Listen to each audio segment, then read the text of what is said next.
We'll go ahead and call the meeting to order for Monday, May 6th at 4 o'clock p.m. We'll start with a roll call. Carrie Stuckey, I'm here. Shane Corden. Here. Kate Rose.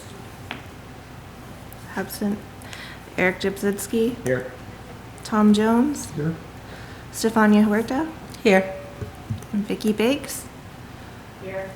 And our student representative, Nolan Saltonstall. Here. Okay. And is Councilmember Marshall on? We believe he is on the iPhone, but he's just listening. I'm here. Okay. All right, great. Okay, so then we'll go ahead and move on to the approval of the agenda.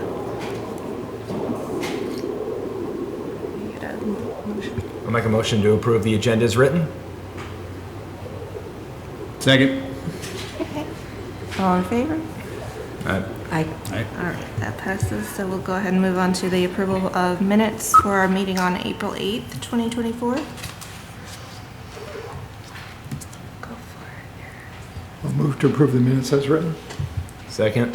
Okay, all in favor? Aye. All right.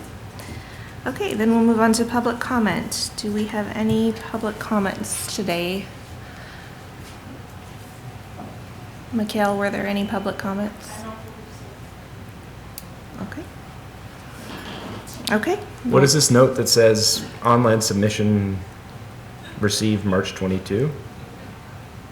Oh, I'm sorry, that's Maybe a. that was a typo carryover I from- copied the last month's agenda. I didn't see that on there, I'm sorry, that is a typo. Thank you. Okay, so we'll move on to our discussion items. Item A, sale and exchange of retail property, OHMC amendments.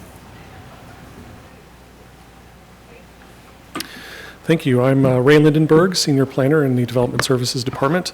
Just wanted to give you a little update on something you might have heard about previously, but essentially what's going on is we are taking a possible ordinance revision to the City Council for consideration. The issue that we have is that there was some language in there that included a requirement for an election before the community to sell any land that's designated as parkland. Our legal representation told us that that is unique amongst any city in the state of Washington, and it is concerning if there's any kind of issue that comes up where the city wants to do any kind of land swap or sale or other exchange of anything that's designated as parkland, which includes anything in the city, including Harbor Heights, et cetera. It would require an election. And that's a significant time and cost issue for the city if it was going to be, some sort of smaller deal or a larger deal. And also, like I said, unique amongst cities in the state of Washington. So I think you have the attachment there that shows the potential change to the code. And essentially what we do is strike one section that refers to that election requirement. And we would also change a sentence that would that also refers to that. So essentially what we're doing here today is kind of bringing that before you to give you an idea of what's going on. None of this in the code changes the ability of the city council to go through and review that sort of exchange or sale or et cetera. It just removes the requirement to have an election before the community. So I am here to answer any questions if you have any. We are not asking for any kind of referral or recommendation to the city council. We did talk to them previously in their workshop, and we're going to go over it in fuller detail at the next meeting coming up. Thank you, Ray. Did anyone have any questions? Yes. So when you're saying that you would remove the election part of the process, would that eliminate any authority the community might have and put it solely on city council's hands? Yes, it would then become the city council's decision, which is the case for most everything. There are very few things that we have elections for, mostly to elect city councilors. So that's kind of the thing. And honestly, going through the history of that particular code, I don't know why that was included in there. But like I said, our attorneys are a little concerned because it's unusual. and they don't like things that are unusual. And so it was also just kind of a concern from staff standpoint of just going through an additional amount of time and a significant additional cost. So, Thank you. yep. Are there any public announcement requirements, or city council minutes suffice? If there was a If there potential was an sale, exchange, yeah. yes, that would be it would go into a city council agenda, which would then be noticed to the public, and it would go through that process as well, yeah. Some of the language in point 2 that's being stricken notes that proceeds from the sale would go back into the Parks Fund, or potentially, I mean, that's kind of how it's worded. With that being stricken, my concern was, where would the proceeds then from the sale or transfer of such property go? Would they still go to the Parks Fund, or would they go back into the general fund? That is something that the city council, I believe, could determine at the time, and it would be written into the contract and gone through that process. So it allows the city council to kind of make that determination. I think the assumption and the default would be that it would go back into the Parks Fund, but it allows for a little bit of flexibility in that. If that is a concern, that's something we can definitely kind of work into language if it's being removed, or if it's just an assumption that that's going to be the case, or if it's something that the city council might want to leave out to allow them to have a little bit of flexibility for that.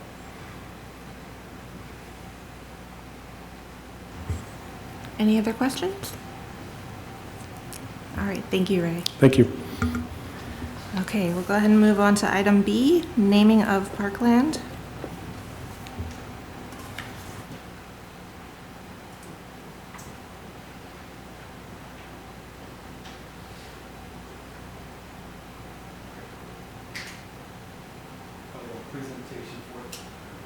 I have a little presentation for this. I'll walk you through.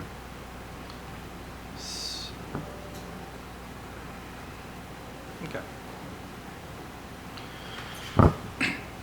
So as we discussed in previous commission meetings, we selected Oak Harbor Elementary School for our Arbor Day event. We did tree plantings and activities at the park across from the school at Volunteer Park. Liz and Brandon and their staff did a great job putting that on. We had some city council there, mayor presented the welcome as well as the nominations for the naming of a park. We had talked of the concept of having Harbor Heights property used for a competition to name the parkland, as we're going to be opening up the parkland to the public with the installation of trail systems there. So we did that as part of this Arbor Day celebration and worked with the school and gave them a little bit of a background about the property, told them about some of the uses we were looking at, mostly trail systems, and that this would be the largest parkland in Oak Harbor, mostly forested area, and the students held activities and with each of their classes and submitted nominations that was read by the mayor. So we're bringing those nominations to you now, and I'm just going to go over the city's policy and procedures around naming of parklands or recreational facilities as outlined in Resolution 2119. So the City Council shall designate the names of public parks and park and recreation facilities. The Park Board, or Parks and Recreation Commission now, shall endeavor to obtain input from individuals and organizations before making a recommendation to City Council, as we've done with the school. The City Council shall make its selection after receiving a written recommendation from the City of Oak Harbor Parks Board. Such written recommendation shall state how the proposed names meet the 5 criteria in Section 1, which we'll go over here in a second. If a contest or competition is to be held to determine the name of the park or recreation facility, the Park Board shall establish guidelines and rules for the contest. No city's funds shall be used for any contest prizes. So we outlined that with the principal how that would go, and very similar to the process we did with Broadview Elementary School last year, the naming of Wellsite 10, which they selected a nominations, and the Parks and Recreation Commission recommended Explorer Park to City Council. The name was selected for its proximity to Broadview Elementary School. The students there are known as Explorers, and their involvement with the plantings in the park there. So these are the naming criteria that were established. It's the policy of the City of Oak Harbor to choose names for public parks and park and recreation facilities based upon the site's relationship to the following criteria. The neighborhood, geographic or common use identification, natural or geological features, a historical figure, a place, event, or other instance of historical or cultural significance, an individual, living or deceased, who has made a significant land and/or monetary contribution to the park system, and who has had the contribution made in memoriam, and when the name has been stipulated as a condition of the donation, or an individual who has contributed outstanding civic services to the city. And we've shared that with you previously, and we've had some discussions around different requests to rename parks, which we tend not to do unless there's like a major renovation or a repurposing of that area. So Harbor Heights specifically, the name Harbor Heights came along with the property before the city bought it. It was a business park. It was designated as parkland back, looks like 2019, and we just kept the Harbor Heights name for identification purposes until we could designate it. So for the naming campaign, classes at the elementary school, like I said, held activities to name the park. Park nominations were announced by Mayor Wright at the Arbor Day celebration, and we're now presenting those nominations to you as the Parks and Recreation Commission for review, discussion, and selection of a winning nomination based off the city's policy for designating names for public parks. Now, I love going through the nominations that elementary schools come up with. Some of the ones from Broadview Elementary were very creative too, and we were like, oh my gosh, we had to hold on to this for the next time we name a park, because they get creative with it. The students at Broadview Elementary School are known as the Eagles, hence you'll see probably eagle there quite a bit. But it's also fairly appropriate, as we have a lot of bald eagles in the area, especially around some of the woodland areas like the Harbor Heights property. So these are the name nominations that were submitted from the various classes. Little Eagle Park, Hot Wheels Park, that was a kindergartner class if you couldn't tell, Ebby Eagle Park, Sun Park, Oak Harbor Park. I have to find out from them what OAK stands for. That is an acronym for something. Freedom Park, Go Eagle Park, The Big Bang, Evergreen Adventure Park, Eagle Oak Park, which we actually had two classes that independently came up with that name as a nomination, so that was done twice, Eagle Oak Park. All-Star Park, Eagle Navy Park, Slippery Squirrel Park, Oak Harbor Wonder Park, Gary Oak Park, and Whidbey Wonderland. So these are the nominations. That's where I'm going to leave it.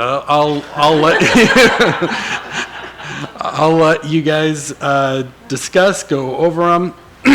I can show you kind of the nominations we went through when we did Broadview Elementary School.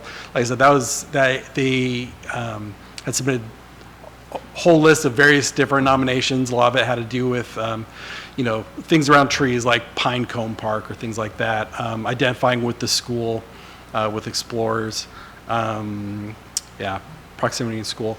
So the intent is to submit a recommendation to council. Council has obviously the last say in designating parklands, And if a winner is selected, we will invite that class to come to council to present their nomination, and the kids can come and talk about why they selected that. And last time we did this, kids all brought pictures of them at the park. And this one's a little interesting and different because they've had to sort of visualize what it's going to be like, right?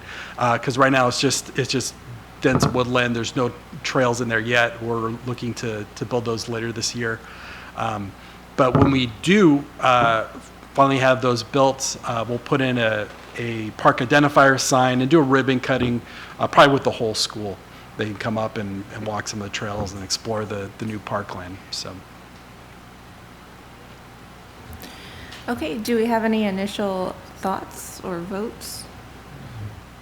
Are there eagles at this park? Are there eagles at the park, at the woodlands? Yeah, we see bald eagles, well, all around the area here, but definitely around the woodland areas. Okay. What about oaks, Gary Oaks? Any in that area? I would imagine there are. I don't know if I've gone through and actually identified it. There's likely not. That was all clear cut in the 90s. So, I mean, there's several large trees left, but I don't think you're going to find Gary Oaks up that far from the water. You typically see them closer in here, especially where they've been planted, and I'd bet money against finding any Gary Oaks on that piece of property. Yeah. I certainly don't remember any as a kid exploring all of that. We would have, because we would have built tree houses in it, I guarantee. Yeah, that makes sense. I like the name Freedom Park because of the open spaces and having the freedom to go around the trails and explore. So that's my favorite.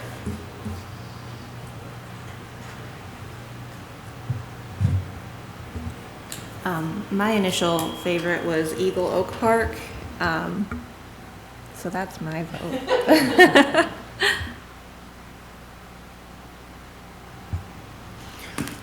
Okay, I'm gonna be the guy. It's a challenging set of names to pick one, especially when we're talking about the largest acreage park that we're going to have in the city. A park that's being repurposed from its original sort of intended aim when it was bought, and there was a lot of hype around what it was going to be, and now it's not, and we're having to kind of build excitement for something else. These names, I like them for pocket parks like Explorer Park was, and I'm just not sure they're necessarily like marketable names, and I want to like one of them because I really appreciate what the kids are doing, and I want to honor that, and it's really fun to see them get excited. But I look at it and think for which will be one of our three sort of premier parks now with Fort Nugent and Windjammer, I'm not sure any of those fit the bill, but yet I would like to maybe reserve a couple of not that it's up to me, but if we did take some of those names and maybe tie them to some of the smaller things so that if we don't take something on this list, we would still honor what they've done and find a home for it. They're representative of child imagination, and they're wonderful and they're fantastic. I just don't know if they meet necessarily the full requirement of what we're trying to do. And now I feel horrible for saying that. Like I just told them Santa Claus isn't real. So, sorry.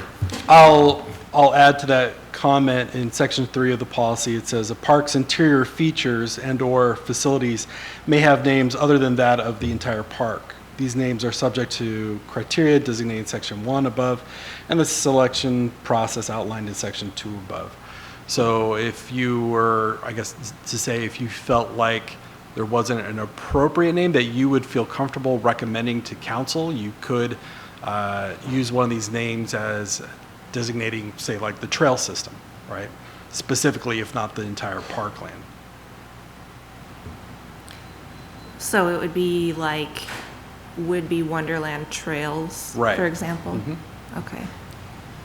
If somebody forced me to pick, I guess I would go with Vicky and take Freedom Park if I was forced to pick one. But I think given that there might be other things inside the park specifically when we talk about disc golf courses that may take their own name, and also trails, or even naming the trail system as a whole. Plus, hopefully, we actually name some of the trails and some of the other, or routes inside that. I think we have a lot of extra space. I just want to make sure the name's marketable. And that if anybody decides to host events and stuff there, you know, I'm thinking races and other things that we do, I'll host my own events, I know that. But being able to sell it as such and not have it feel like it's odd or out of place, that's all. I guess I'm just looking for a professional outlook, since we're trying to move into more of a professional park setup here, and we're trying to sort of come out of the small times, I guess, to something a little bit grander vision. I would like to make sure that we tend that well. That's all. I'm curious to hear kind of some of your ideas, because I feel like Freedom Park is pretty marketable. When I hear it, I'm like, I'm going to Freedom Park today, or where's the ball game, Freedom Park, or where's the race, Freedom Park. And even Sun, the irony behind Sun Park, I feel that Sun Park might even be marketable as well. So that's why I'm curious to maybe, I don't know if you've got it in you to shoot out an example of what, that might help guide me to where I need to think, I guess. Well, and that's why I said if I was going to pick one, I think Freedom Park would be my choice. Sometimes I feel like when we name things, we get convenient and we're like, okay, there's a Navy base here, let's figure it out, patriotic theme, bam. And that's great. There's nothing wrong with that. Like, it's a cool legacy here. But there's also other parts of Oak Harbor that need to be raised up, because people often think of Oak Harbor simply as a Navy town, and Navy town with box stores. And that's an image that is great, but there's also other things that are taking place here that people need to know about, that enhance our community. So that's my drawback with that. I mean, I love patriotism. I'm all about that, and I'm all about that legacy. But there is other stuff here too, and so making sure that maybe we think about that and offer towards that, so we don't continue on the perception of just a Navy town, because we're not just a Navy town. We have a Navy here, and there is, this is a Navy town, but we're not only that, and I want to tend that image well. I concur with Eric's comments. Thanks for bringing it up. I'm not sure I would have myself, but as far as what we could name it other than what's on this list, I don't have any suggestions. Actually, I don't think Harbor Heights is that bad. Initially, when I heard Harbor Heights, I thought, I'm not drawing a connection here, but maybe it's not. I guess if we're going to pick off this list, maybe Freedom Trails might be an option. We're massaging it a little bit, but basically the name is still the same. I wouldn't want to put anything eagle in there unless you could go there expecting to see an eagle. Because that's going to be a draw. And we sure don't want to find any Eagle Aeries on that property, just for what it might do with construction and limiting some of those things. I'm not suggesting anybody take any action. I'm just saying that that's a whole different wrinkle altogether. Nolan, do you have any? I don't know. I like Freedom Park. It sounds pretty cool. I don't know much about marketing or limiting stuff, but Freedom Park sounds pretty cool. I know a lot of people my age would be fine with that. I mean, Freedom Park, yeah, let's go. I don't know. So I think we need to decide then, are we going to look at naming the whole park or just the trail system within the park? I think it makes sense to name the features and the things in the park after they're built rather than beforehand, because the construction process and that whole development might give rise to creative names that match what we discover. We've yet to, I haven't been on every inch of that property yet. We've yet to sort of go across it all, and who knows what inspiration may come from the actual experience of doing that work. I think we're better left kind of naming the idea in general and let the features come out once we find what we have.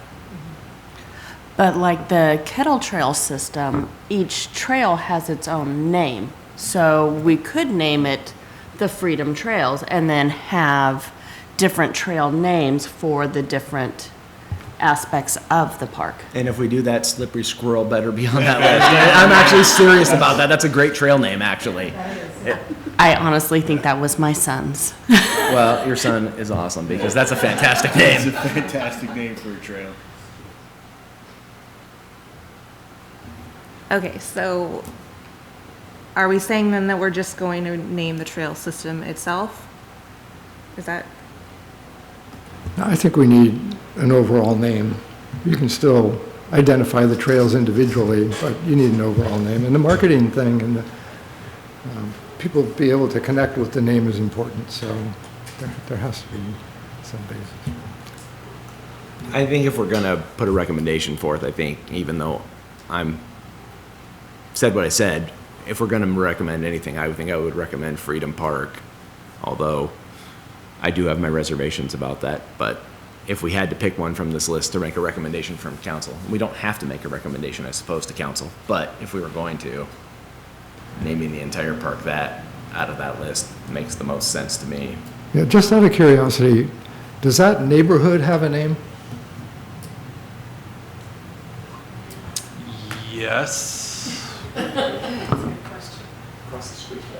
It, and I only know that because when we were putting together, we're working on a city art plan, what was it?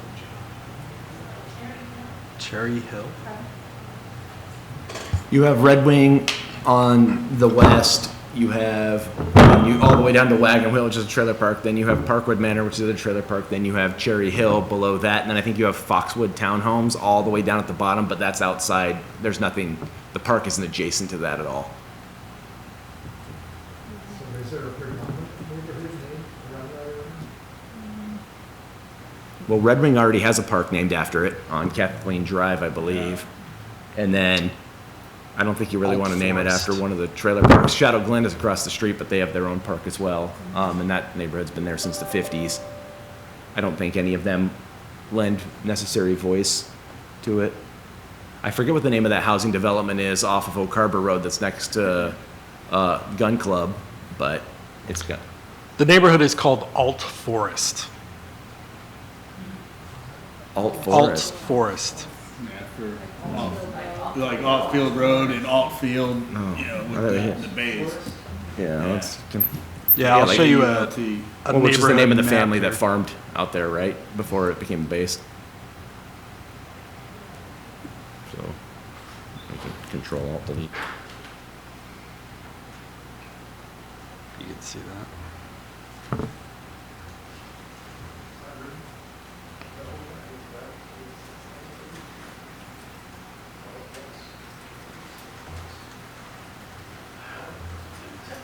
Speak into your microphones, please. I'm just asking if it makes sense to anybody, if it rings at all, an Alts Forest or Alts Park. It does tie to the area, I guess.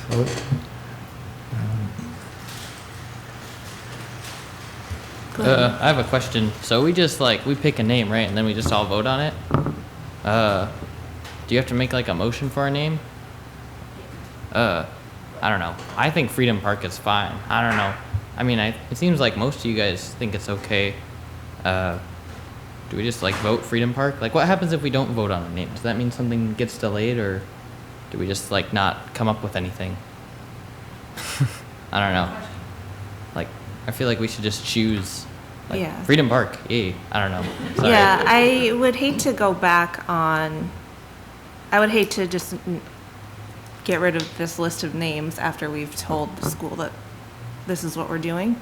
So I think we should go ahead and make a motion for one of the names for the park. Let me ask another question. We've had a lot of discussion about the use of this park up until now. Is it right that we would change usage of this park somewhere down the road? I know it's a hard question to answer right now, but if we're going to name something based on what its current use is, I would kind of hope that it's going to remain that use.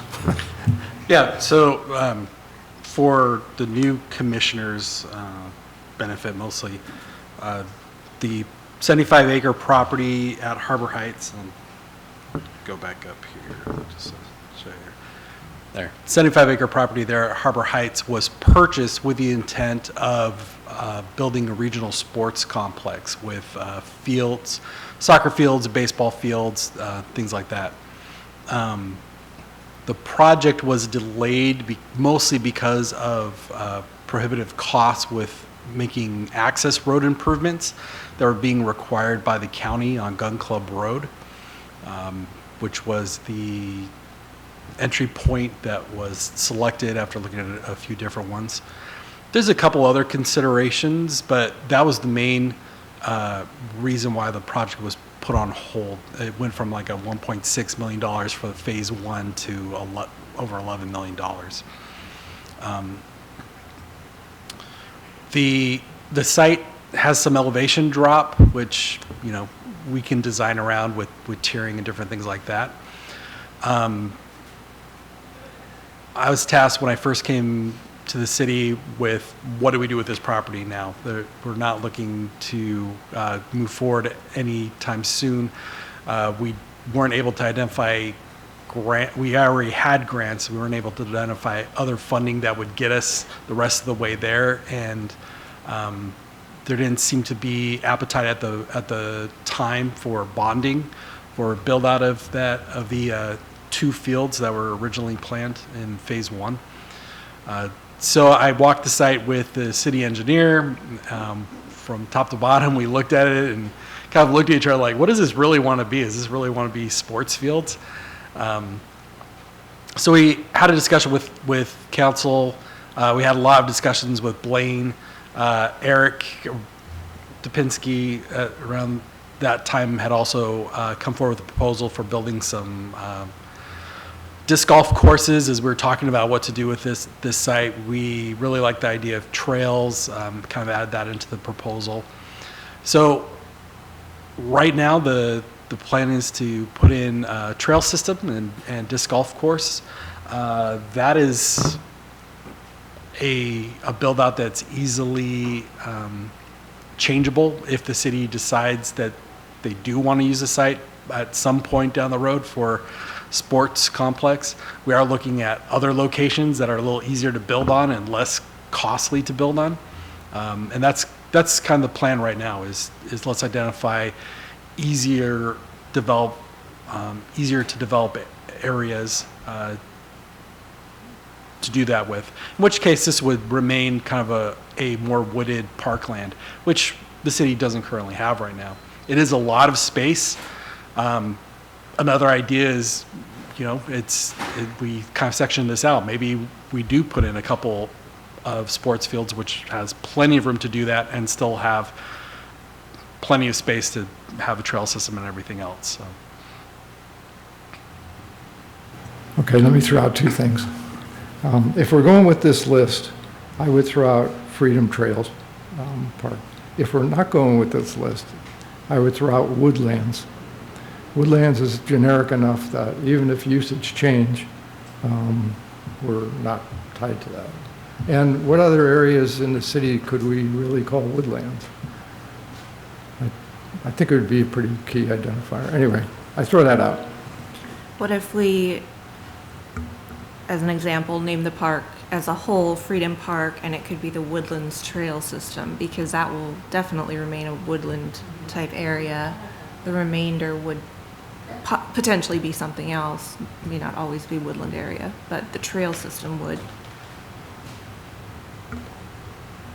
I don't know what your Yeah, I thoughts think, are on that. well, if we think about what we have as far as our premier parks right now, we have Windjammer, which is named after a commercial sailing ship, which we've never really had except for way back in the tall boat days. Okay. And then we've got Fort Nugent, which is named after a street, not an actual fort. But it's known, right? And so, I mean, in that regard, the slate is sort of blank to name it whatever we want. Slippery Squirrel almost makes as much sense as some of the others. I'm saying that tongue in cheek, but I think leading us back to a place where I'm not talking myself back into Freedom Park or anything, but I'm also saying I still think it's probably the best suggestion. Because with the other premier parks, it's not like there is a naming scheme. We don't have any real rhyme or reason. Our other parks that we have named, a lot of them are named after people, and they're smaller parks. So picking a generic, non-named after a person or an imaginary fort, and something like naming it after a value or a virtue like freedom, maybe that does make a lot of sense. And also it gives us freedom to name all the amenities afterwards. Afterwards. And this policy might be something that the commission will want to look at, and if you feel like maybe council should have different kind of naming criteria, because right now it does lend itself, especially to memorial type names. I think three of the criteria are specifically for memorials of people, right? The others are geological, natural features, a neighborhood, some kind of common usage, or other considerations. Now you're not tied to these specifically. You can make any recommendation you want, but some to consider, like how do we want to present the city and the naming of parklands. With this activity, I think there's a lot of value to it. It's easy to kind of, giggle over some of the names. These are kids, right? Coming up with kid names. But this is a whole school of kids that are going to grow up with kind of the pride of, hey, we named this park. I remember being part of that activity. I was there at the ribbon cutting when they opened it up to the public. And pretty much whatever you name a park, as long as it has a connection to the community, that they feel ownership for that, even silly names like it grows on you, right? It just makes sense. That's just how you identify places. Most kids will identify a park by a major feature, right? Let's go to the playground park or the windmill park or whatever that is, right? So looking at how the community connects with whatever name that is. I wouldn't stress too much about, is this going to match the specific use of the park or whatever. I think as long as you are kind of following along basically the policies, guideline criteria, and and feel that you can make a recommendation to council that they're going to be able to go along. If there's any like red flags in your recommendation, definitely have some conversation about it. But Brian, can you go back to the naming policy? yeah. So this kind of outlines the procedure. Just says the council designates the names. The Parks and Recreation Commission obtain input from organizations and individuals before making that recommendation. Council will select after receiving your recommendation. And the recommendations should be based off of the naming criteria. And if we do a competition or contest, it just has some considerations around that as well. So the naming criteria, there's 5 of them that are outlined in Resolution 2119. Neighborhood, geographic, or common usage identification, natural or geological features, a historical figure, place, event, or other instances of historical or cultural significance, an individual, living or deceased, who has made a significant contribution, a lot of times a memorial of them, if it's stipulated as a condition of donation, or someone who has contributed outstanding civic service to the city. What's kind of funny is the amendment to this resolution was done, I think, while they were going through the competition for the Windjammer Park. I don't know that Windjammer Park actually meets any of these criteria, but so you say it's kind of a policy, maybe loosely on the recommendation on how we follow it, but ultimately it'll be council's decision. Right? So I think Freedom Park is generic enough to apply to anything, but it does tie in with, it's the closest park to Altfield. The planes do fly over that park, so it could tie in that sense as well. So I would say we should move forward with Freedom Park if we can get a motion for that.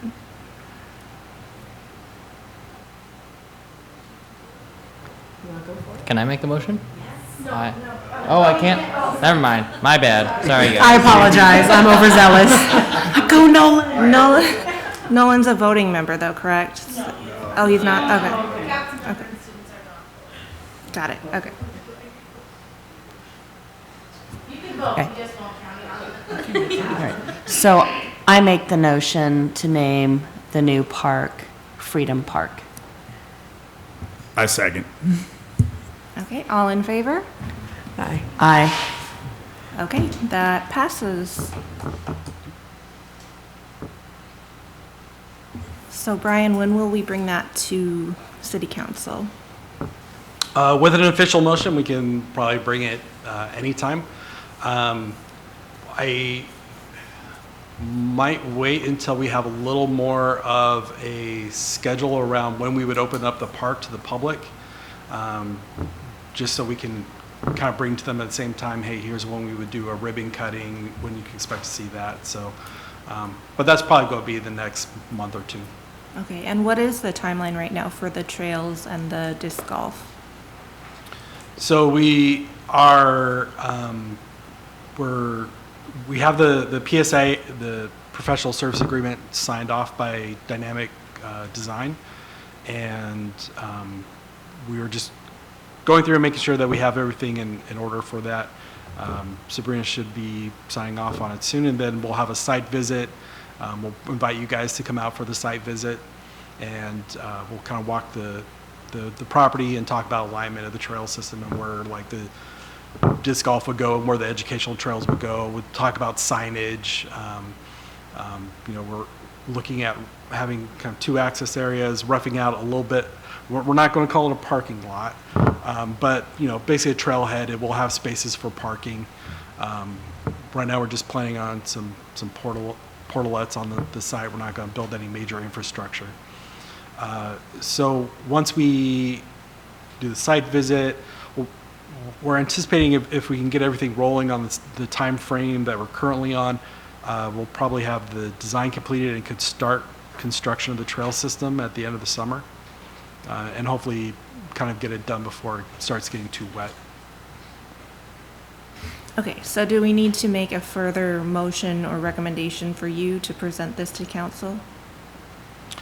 You can. I mean, I think with your selection of the name, that's kind of your recommendation to take that to council. So I will draw up the staff report and have your recommendation officially in there. I'll let you take a look at it as the chair pass it.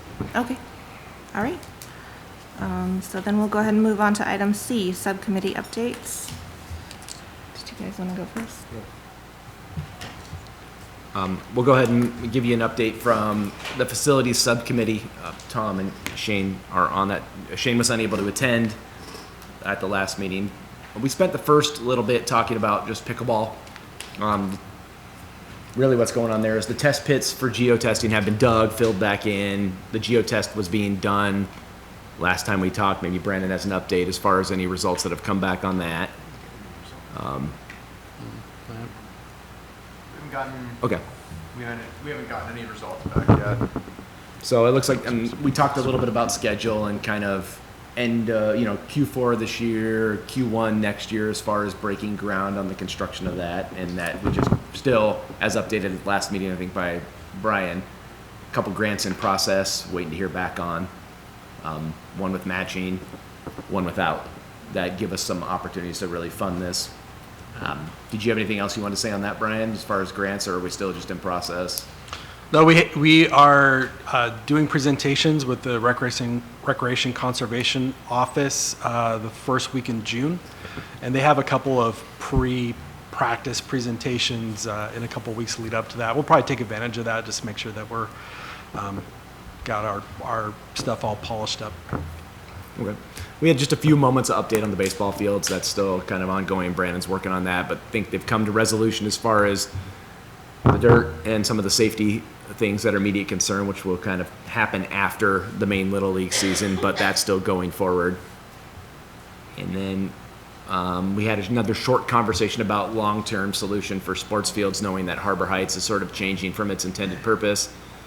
And again, that's really awaiting results from the feasibility study, which kind of going to incorporate all of what we are trying to do, I think sports-wise, indoor, outdoor, all of that, and it'll help us narrow down our needs. So that's going to kind of be on hold, I think, until that funding gets released, I think in July, and then we get results back on that. We can start making better decisions or groundwork and doing better research on that.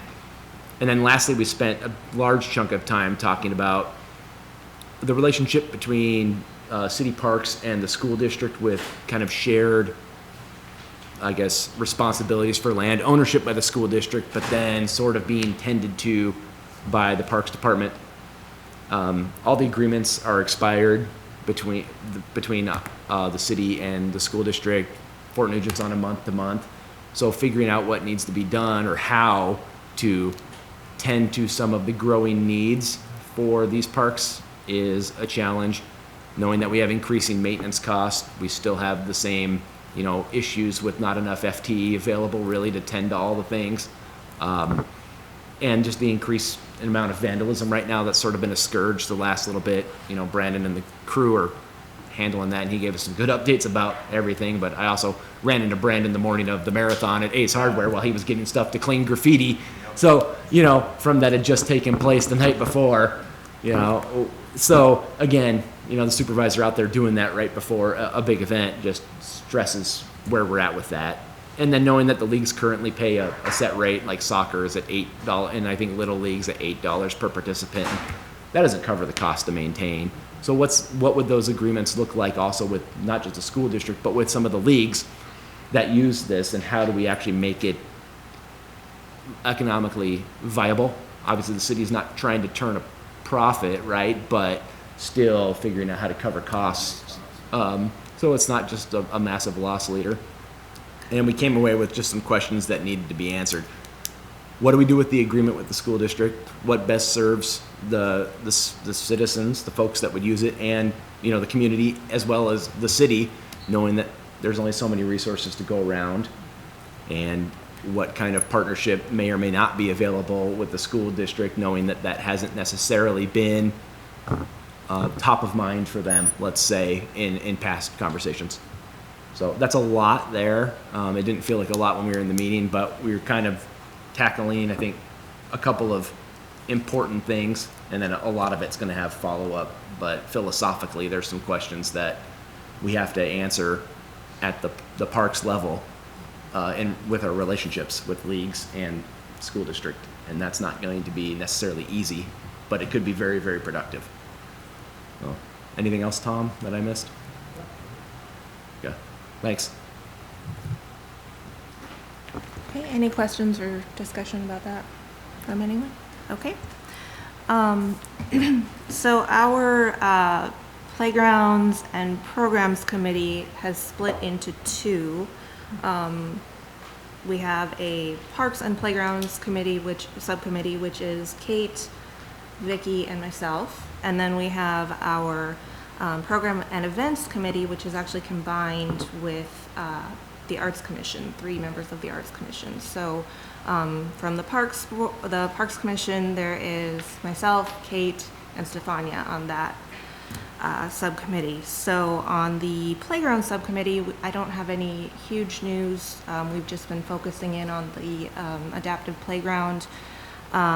Wendy has submitted the application for grant funding. So my understanding is we won't know anything about that until fall. Is that right, Brian? Yes, October. Okay. Yeah. Vicky, did you have anything to add for that? No. Okay.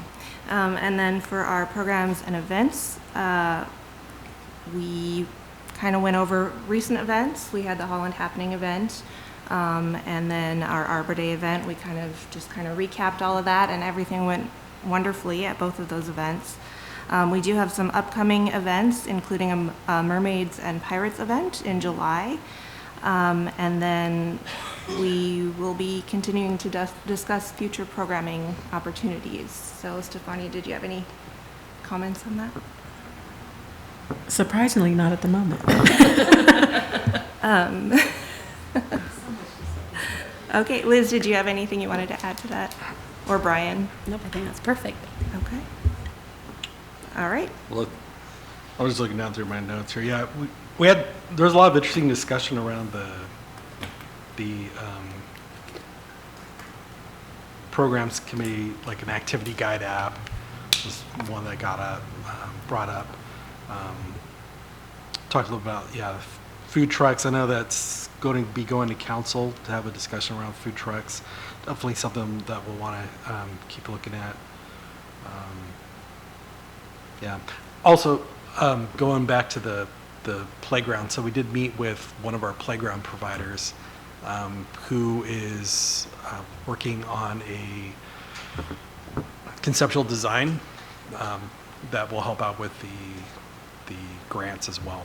So when we get that and all that information has a little more dialed in budget, we'll bring that to the whole commission. We'll have some discussion around it.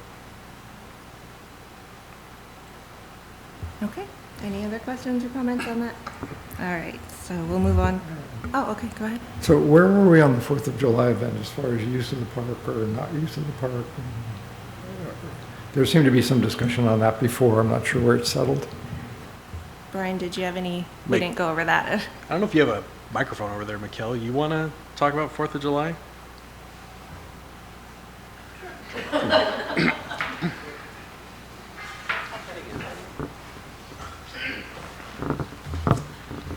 Hello, Mikhail Finkel, Executive Services Coordinator and Special Events Coordinator for the city.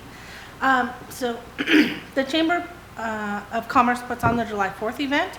This year, the preparations is to have the carnival and all of the activities vendors in Windjammer Park. So I think we meet either this week or next week for the first real initial planning for that. The parade will still go on, and it will go down Pioneer, so that there will still be a little bit of something downtown. So This Wednesday is the meeting. this Wednesday, yeah, I knew it was coming up soon. So. But yeah, the fireworks, the carnival, and the festival will all be down in Windjammer Park. Tom, were you talking about where we had the discussion in regards to like where they were going to launch from and all that too? Or was it just the event overall? Yeah, but it sounds like it's been covered, according to Michaela. Yeah, I think the footprint will be a little smaller, but it's going to be in the west side of Windjammer Park, more by the boat launch, kind of launching out of that corner so that we can still make use of the entire park. The carnival is possibly going to take up the parking, is where the rides will be, but that's all tentative at this point. Is there an upcoming plan for parking? Yeah. Since all that parking will be taken away by Carnival? Parking, we can work with Pioneer Automotive to use that, the back lot behind there for some parking. And then the chamber will have to, put out where there is available parking in the area. Of course, all of Bay Shore would remain open and Pioneer. I'm sorry for asking that question. That was not really nice. That's always an issue. Sorry, Miguel. I feel bad about that. No, that's okay.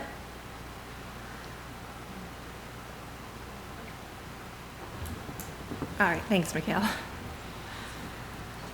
Okay, so we'll go ahead and move on to item D, Parks and Recreation Director updates. All right, so we're looking to get the maintenance permitting finished up for the Lagoon Channel maintenance. We have a shoreline exemption for that is getting passed through. We have a work window from June to August 31st, so trying to have everything together before that window opens up. Not related, I guess, just a quick update on the marina. We had the lines in finally. It took almost 4 weeks to get those in. They were finishing up that today. We should have power back to the docks that lost power this week. Also, just wanted to pass on a big thank you for all the commissioners who helped with the special events last weekend. Especially our Arbor Day celebration. It was great that the weather cooperated. Had a big thank you from Christina Merritt, who is the principal there. All the students had a great time. It was a successful event. Holland Happenings as well, even though the weather didn't quite cooperate all the way through the event. It was still very successful. Heard a lot of accolades for our staff that ran the Kids Corner, as well as the art activity. Everyone was pretty happy with what was being provided there, and Liz and her team did a great job. A lot of work on their part with all the staff doing multiple events that weekend. We also had Framework, who's doing the city art plan there, that was getting some information from the community as well. So just wanted to pass on that thank you. Also during those events, we rolled out and kind of very sort of soft opened, I guess, our Parks and Recreation mascot, Ollie the Sea Otter, and as well with the tagline "Harbor Your Happiness," which we had on the staff shirts and on the signage that Liz had for the activities. So you'll see Ollie in the upcoming activity guide, which is out now. It's virtually out. Yep, on PDF. If you haven't seen that, well, I can send that link out for the commission. I believe I emailed it to everyone, correct? Did Think you guys so. receive it? Okay. And Vicky, are you getting the emails? Because I know there was like a typo in your email first. I think we got it corrected. I'm getting some, like, I don't think I got the program guide. I think I saw that on Facebook. So there's some things maybe I'm missing. I don't know. Okay. I don't know. Yeah, we'll double check. I'm trying to double check and make sure that gets phased out. I'm not sure how that got in there. Yeah.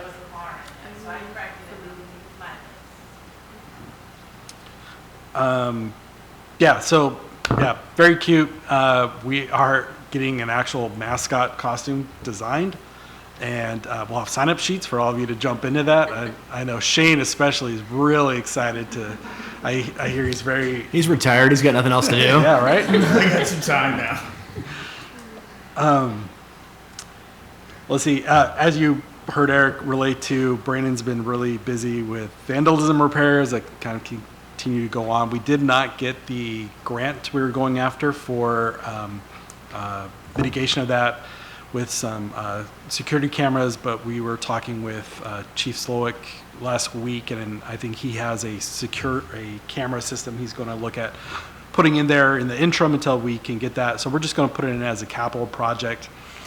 We're spending enough time and expense on it that I think it's warranted to try and help deter that. Let's see. Oh, a couple other items. One is that the Girl Scouts, their lease of the building at Neal Park ends this year. They contacted me and they are interested in exiting that facility, that building. We checked with legal, and we probably will wait until their agreement just runs out. Otherwise, the city has to either ask them to remove the building or pay them fair market value for it. They are open to really whatever options the city wants. Are happy to just walk away from it as well. But just to put that on your radar, we haven't had discussions about alternative uses of that building yet. I actually haven't even been inside it before. But just to be aware of that, and if we have something official, we'll probably bring it back as an agenda item. And then, I guess you already saw the activity guide. I could have Liz speak a little bit to it and kind of what you can see in that. Yes, I'm glad that most of you, it sounds like, have had an opportunity to look at it. And you'll notice on the second page, we kind of dedicated that to this introduction of Harbor Your Happiness and introducing Ollie the Sea Otter. So there's a nice little blurb there that I encourage you to read, because as you talk about it out in the community, these are the key points to look at. And if you don't mind, I'll just read this real quick. So it says, a harbor is a place of safety and comfort, and the sea otter is a protected species and an important part of its ocean habitat. As a keystone species, the health of the sea otter is a good indication of the health of other species and ecosystems nearby. We know that when our community has safe and comfortable spaces with lots of opportunities for recreation and engagement, the community as a whole benefits. So that's how we see that all playing in. And then also we'll utilize that harbor your fun, harbor your adventure, harbor your creativity, all of those things. And then as you go through the activity guide, you'll notice that some of the programming is the same that we had in our last trimester of programs, with the addition of additional programs. Do you love that? With more. We've added some programs for youth, like the Crafty Kids and the playground games, which is really those games like we did at Arbor Day that the kids really loved, those outside in the field games. And with more to come in the future, we're working on growing a teen club. So Nolan, we would love any kind of help and assistance with growing our teen club, because we really want it to be a club for teens by teens, right? We're gonna have the opportunity for anyone who kind of wants to be on the planning board. They'll meet each month. We won't call it a planning board. They don't need to know that. In our brains it is. They'll be the party planning committee, right? They'll get together and plan what kind of activities they want to do, and then we'll help facilitate what those look like. And it could be anything in and around the city, off island even, looking at doing field trips, things like that, whatever they want it to be. We'll have some kid night out events each month, so parents can drop kids off and go on a date. And then, of course, our big Mermaids and Pirates event at Shipwreck Shores in July. So we're super excited about that. And then also we have more of our sound healing. They're starting some evening options at the Interpretive Center, and this will be an additional use of the Interpretive Center. So far we've been utilizing it for our talk programs during the day, in the morning, and that's gone really well. And it's always really neat to see the adults that bring the kids in and say, oh my gosh, we didn't know this was here. This is really great to be in here. Wow, what a great option when it's raining outside to have, somewhere to bring our kids. And it's been a good space for that. And I think it's also going to be a really great space for these sound healings. If you haven't participated in one of those, I'd encourage all of you to check out the dates and come and try one of them. It's gong and bowl sound. Yep, crystal bowl. I'm saying that right? And I participated in one. I found it very meditative, relaxing, soothing, all of those things. So this is out digitally. Everything on here is available to sign up for through our link to Civic Rec. And then we are working on getting this printed and available. Hopefully by the end of this week, we'll have them in our hands. We'll be mailing them to all of our 50+ members. They're used to getting this mailed to them. And then we'll distribute it throughout the city at all of our usual locations and anywhere else anyone thinks of would like to put them. So if you have somewhere you would like us to make sure they're at, we can definitely get them there. You have anything, Brenda? Oh, can I say one more thing? I know I like really talking a lot. This Saturday is our event is a high tea. We do it the Saturday before Mother's Day every year. It's always a very well-attended, sell-out kind of event. Fancy hats are encouraged. There are awards for them. But also this Saturday at that event, we'll be honoring one of our longtime volunteers who is retiring. She has been volunteering at the Center in Oak Harbor weekly, like they do 4-hour shifts each week, for over 20 years. Yeah, and so we're so sad to see her retiring. We're excited for her, but just to think about all that she's seen transition through the center and the different programs is really neat. So we'll be providing her with some recognition on Saturday as well.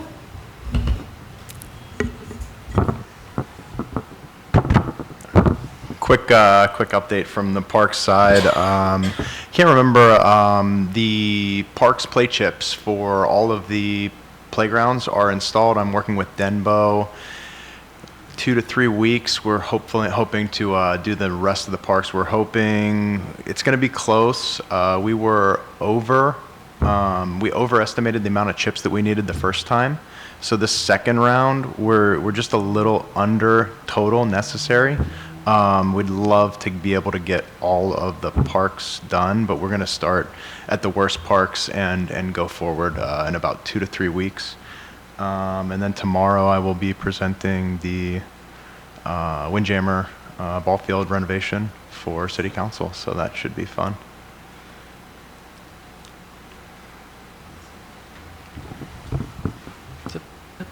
All right, great. Any questions or? Okay. What's the latest on the pickleball courts? I know they're working on it, and we had discussed that they would present the 30% design, I think, with us, as well as opening it to the public. Is there a timeline on that? No, not yet. They are doing geotech and survey right now. We should get that shortly. It sounds like we haven't yet, but probably any day now get the results of that. We have 2 grants we're going after for build out construction of the courts. Those, like I mentioned, we do the presentation for those first week in June. Once we have the survey results, they'll probably be our next check-in as we move towards 30% design.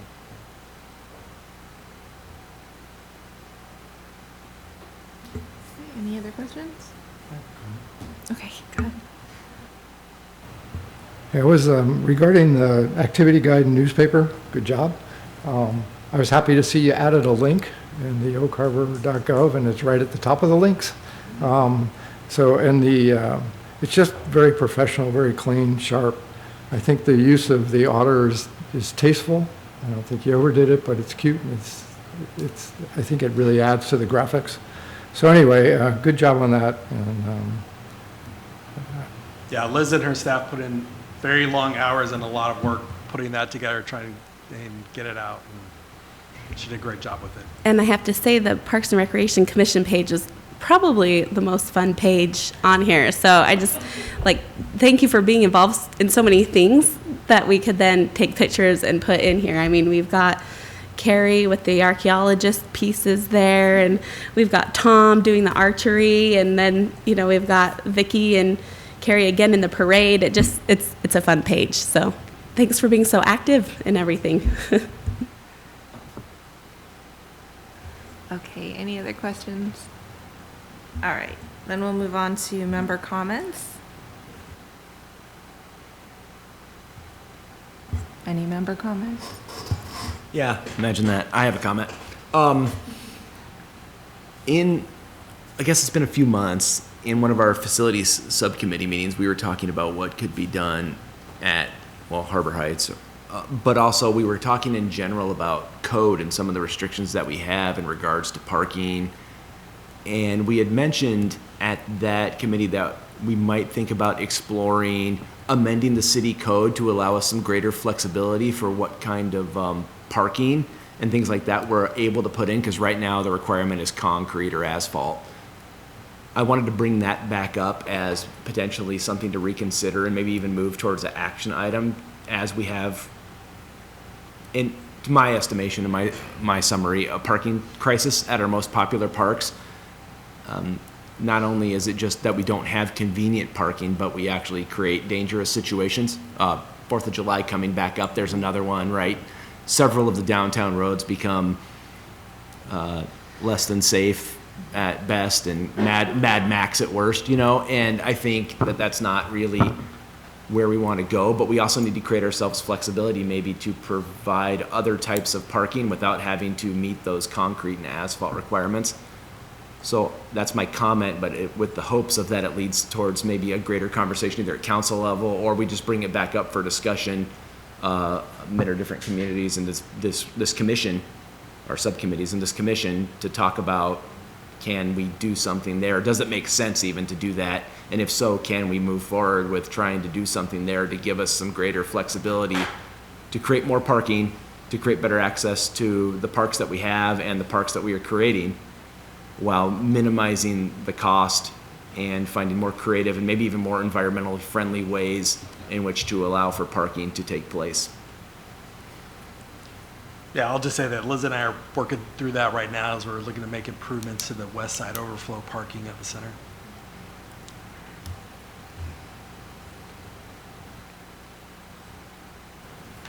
Okay, so any other member comments? Okay. Determination of future agenda items.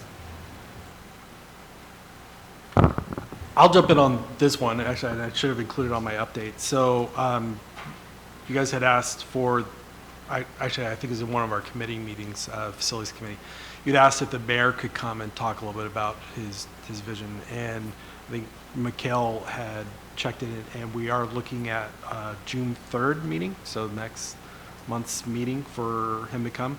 That's tentative until it's stamped and official, but that's where, yeah.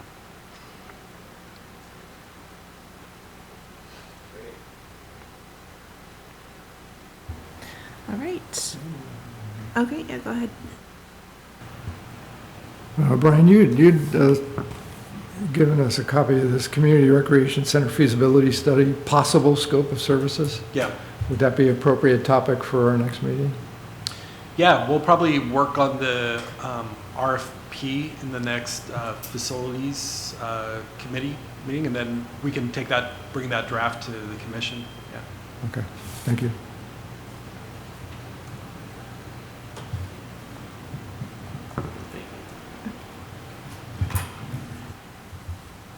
I'm wondering if it would be possible to have Brandon maybe give a short presentation about the scope, nature, and shortage of labor to accomplish all that's sort of on his plate. I think that might be helpful to better understand the situation that we're in. I don't think it needs to be a long presentation, but we do have, new folks here as well that haven't had those conversations as long, and Brandon is still, in the early stages of coming into this job, but I think he's got a pretty good handle now on what's there. I think it might be a helpful conversation so that we make sure that recommendations we make are within reasonable ambition for what's actually possible with staff, and that we're, I think, compassionate to that as well when we talk about and discuss things, so they move from the hypothetical to a real world, but also empathetic of the situation. What are you specifically asking or looking for? Well, I've heard several comments from staff just about the nature and scope of the work that they're doing and where they find themselves versus, I would say, what public perception maybe is of their work. And I think I hear a lot of comments to the fact that things aren't being taken care of as well as they should in the parks. I think it might be helpful if, and this might just be me, but if Brandon could speak to that as a supervisor, just like what they can do, what they can't do, where they're at with their staffing, what's available, where they spend their hours, and why.